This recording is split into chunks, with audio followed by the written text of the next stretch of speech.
Dear parents, आज के इस वीडियो में मैं आपके साथ 5 ऐसी बातें शेयर करने वाला हूं जो आप जब भी बच्चे को खाना खिलाएं तो उससे पहले आपको पता रहनी चाहिए। ये बहुत इंपॉर्टेंट बातें हैं।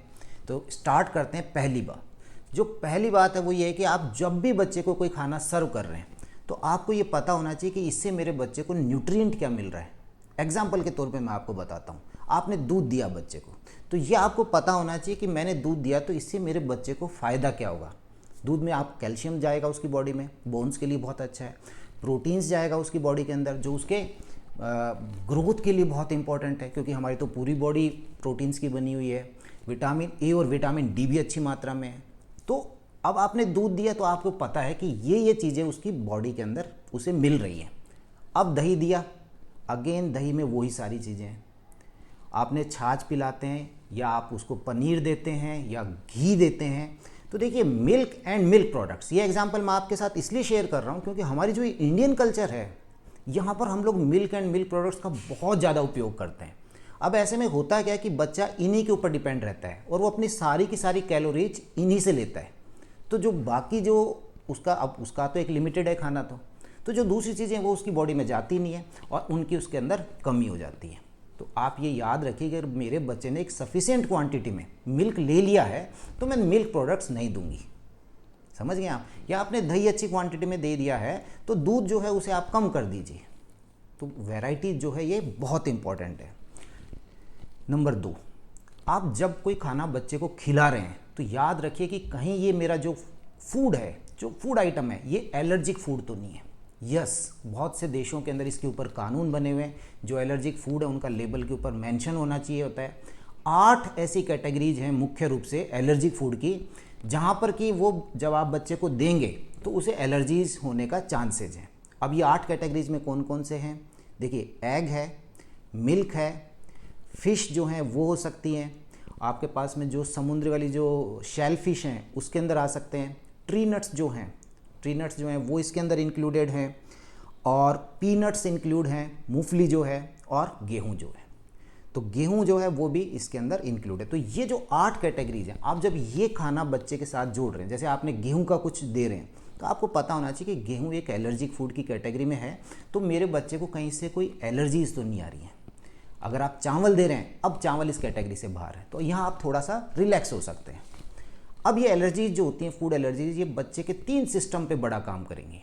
एक तो उसके स्किन पे ड्राइनेस आ सकती है, पैचेज आ सकते हैं, अर्टिकेरिया जैसी रैशेज आ सकती है, रेस्पिरेटरी सिस्टम पे काम करती है, बच्चे को अचानक छींकें आ सकती है, खांसी हो सकती है, और दूसरा उसका इंटेस्टाइनल सिस्टम पे काम करती है। उसे हो सकता है कॉन्स्टिपेटेड हो जाए या फिर उसे लूज मोशंस हो जाए।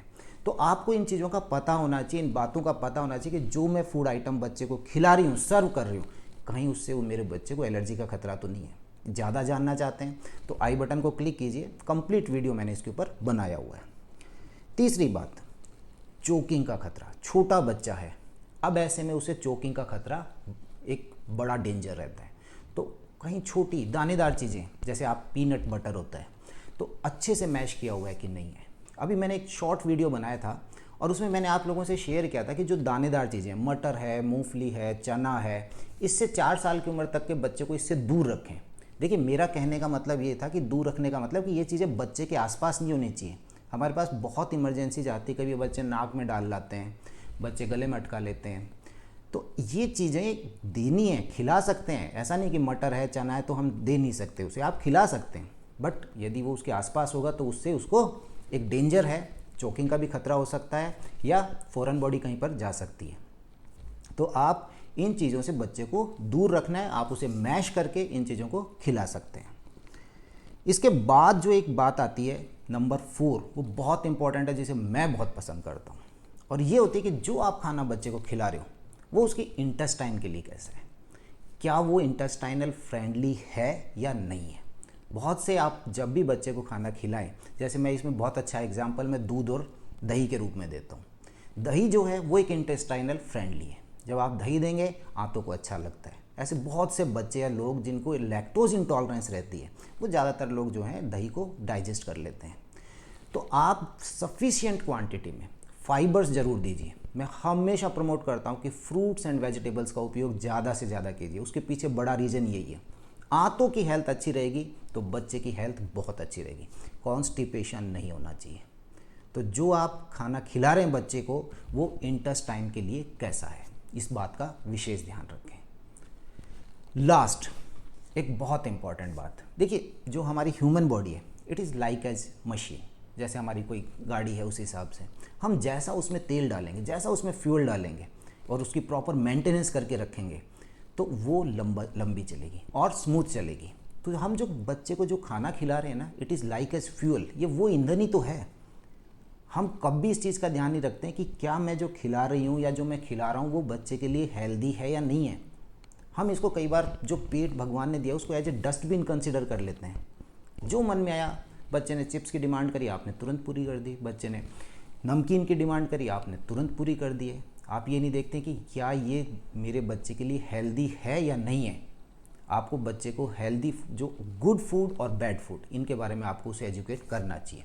और देखिए ऐसी डिमांड पूरी करने की ज़रूरत भी नहीं है। तो ये जो लास्ट पॉइंट मैंने आपके साथ रखा है कि मैं जो खिला रही हूँ वो बच्चे के लिए हेल्दी है या नहीं है, ज़रूर याद रखिए। तो ये 5 बातें थी जो मैं आपके साथ शेयर करना चाहता था। काफ़ी समय से मुझे लग रहा था कि हम लोग कुछ भी बच्चे को खिला देते हैं। तो अगर आप कुछ बच्चे का फूड आइटम देना चाह रहे हैं, उससे पहले इन 5 बातों का ज़रूर याद रखें। आशा करता हूँ आपको वीडियो पसंद आया होगा। पसंद आया तो लाइक ज़रूर करें, अपने ग्रुप में शेयर करें एंड प्लीज़ चैनल को सब्सक्राइब करें। Thank you.